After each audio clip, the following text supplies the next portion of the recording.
Li Yun benar-benar tercengang. Dia bahkan ingin melihat apakah tubuhnya secara tidak sengaja membaik, atau atributnya telah ditingkatkan dalam berbagai aspek oleh kuil penguasa cahaya. Jika tidak, dia akan dipukuli sebelumnya. Aku hanya punya kesempatan untuk melarikan diri. Bagaimana saya sekarang bisa memiliki kekuatan untuk menghancurkan lawan setelah Lord of Light tiba? Tidak hanya Li Yun, tetapi orang lain juga tampak bingung. Sebelumnya, mereka telah merencanakan rute pelarian terbaik untuk Li Yun, dan bahkan membantunya menghitung kemungkinan memenangkan pertempuran, yang hanya dapat diabaikan 20%. Dalam menghadapi kekuatan yang berbeda seperti itu, pertempuran telah kehilangan makna, dan satu-satunya hal yang masih berharga adalah mendapatkan beberapa informasi dasar tentang lawan. Misalnya, mereka sangat pandai dalam pertempuran jarak dekat, dan kekuatan iman yang mereka kuasai benar-benar berbeda dari kekuatan iman ortodoks, lebih seperti alat. Pihak lain memiliki kekuatan yang begitu kuat sehingga mereka merasa bahwa kegagalan Li Yun tidak lagi memalukan, tetapi hasil yang tak terhindarkan. Tapi sekarang, Qin Yichen menggunakan tubuh Li Yun untuk menyelesaikan serangan balik yang nyaris sempurna. Di depan tirai cahaya kuil penguasa cahaya, banyak orang percaya berkumpul untuk memperhatikan pertempuran. Pada saat ini, mereka berbicara banyak. Ini adalah penguasa cahaya yang turun ke Li Yun? Aku tidak merasakannya sama sekali. Jika bukan karena Lord of Light yang hanya berbicara, aku akan berpikir bahwa ini adalah metode Li Yun. Aku tidak tahu dari penampilannya. Tunggu, apakah ada yang tahu bahwa setelah Lord of Light datang, apakah dia akan meningkatkan kekuatannya?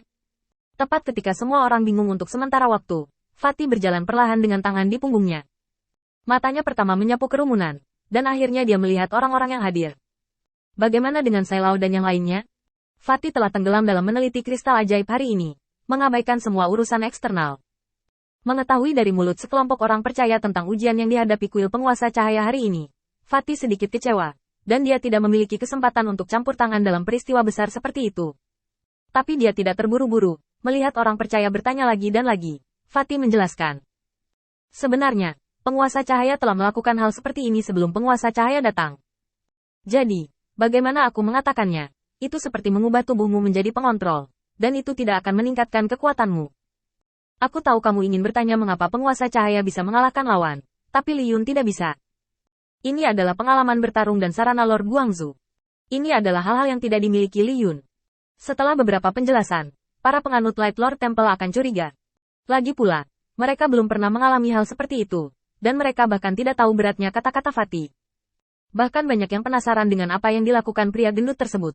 Saat Fatih merenung, dia memberi isyarat. Mengapa kamu tidak mengikuti masa lalu dan berpartisipasi dalam pertempuran?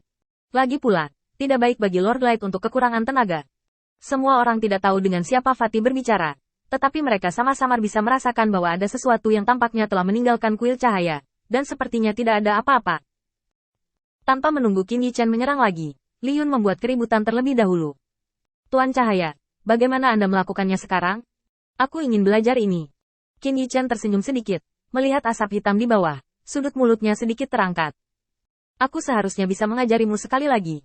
Lagi pula, lawan belum mengakui kekalahan. Mengikuti kata-kata Qin Yichen, perhatian Li Yun langsung tertuju pada asap hitam di bawah, dan dia dengan cermat mengamati pemandangan di asap hitam.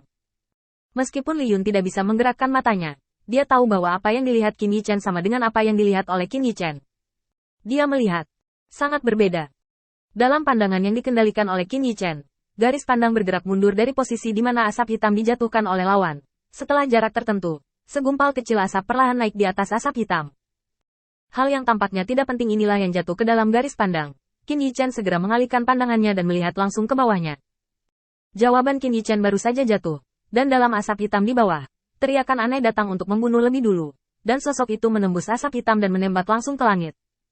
Bilah tajam menggulung asap hitam, meninggalkan bayangan panjang di langit, dan dewa lawan tiba hampir bersamaan dengan suara itu. Li Yun merasakan pemandangan di sekelilingnya dan mundur selangkah. Di depannya, penampilannya sendiri muncul di langit. Bilahnya langsung menembus ilusi, dan segera menebas ke arah posisi Li Yun. Kenal kau. Mata lebar itu penuh dengan niat membunuh yang ganas.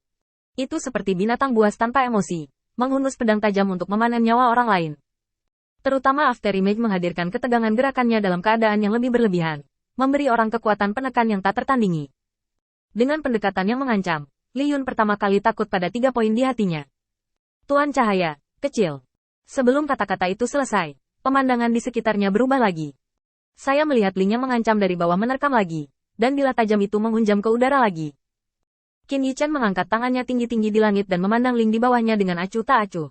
Tetapi dia sedang berbicara dengan Li Yun. Jangan pernah menggunakan dua gerakan yang sama persis untuk melawan musuh, terutama jika digunakan secara berurutan. Ini adalah larangan yang besar. Pastikan untuk meninggalkan backhand untuk mengubah gerakanmu. Qin Yichen menjelaskan dengan acuh tak acuh. Dan kata-kata ini dengan beberapa petunjuk membuat tubuh Ling membeku di tempat. Lengan itu masih mempertahankan gerakan menggesek bilah tajam, tetapi tidak menggesek lagi. Mengangkat kepalanya dengan tajam, dia menatap Qin Yichen dengan cahaya yang tajam di matanya. Kamu kuat, tapi kamu tidak bisa mempermalukanku seperti ini. Sambil menggertakkan giginya, ekspresi Ling sangat menakutkan. Tapi Qin Yichen hanya mengangkat alisnya dengan acuh tak acuh. Aku tidak keberatan jika kamu mencoba lagi. Meskipun tubuh ini bukan miliknya, metode Qin Yichen tidak terbatas pada tubuhnya. Perlahan menjangkau, Qin Yichen meletakkan tangannya di bahu Ling. Apakah kamu yakin orang di langit itu adalah aku? Sikat. Bilah tajam mencapai leher hantu Qin Yichen dalam sekejap, dan bilahnya tanpa ampun melewati leher hantu. Meskipun pisaunya tidak mengenai, Li Yun masih merasakan geli di hatinya. Kecepatan reaksi lawan sama sekali bukan orang normal, ini hanyalah level monster. Dalam waktu singkat ketika dia ditepuk dengan tangannya, bahkan tanpa menekan pakaiannya, Ling telah menyelesaikan semua serangan balik. Satu-satunya yang disayangkan adalah bahwa apa yang dia potong bukanlah dewanya sendiri, tetapi ilusi. Ketika dia melewatkan satu pukulan, Ling segera mencari tempat lain, tetapi suara dingin terdengar di telinganya. Matamu berbohong padamu. Saat berikutnya, tubuh Ling terasa seperti terluka parah, dan hampir tidak ada perubahan dari melayang di langit hingga jatuh ke tanah. Ledakan. Dengan suara keras, asap hitam di tanah terguncang banyak, memperlihatkan tanah yang berantakan di bawah. Qin Yichen bertepuk tangan, sedikit tidak sabar di wajahnya. Li Yun, setelah kamu kembali, biarkan aku tinggal di bidang seni bela diri selama sebulan penuh. Melawan setidaknya 10 orang setiap hari, dan memberimu metode bertarung yang paling fleksibel. Tetapi kamu bertarung dengan cara yang paling bodoh, meletakkan kereta di depan kuda.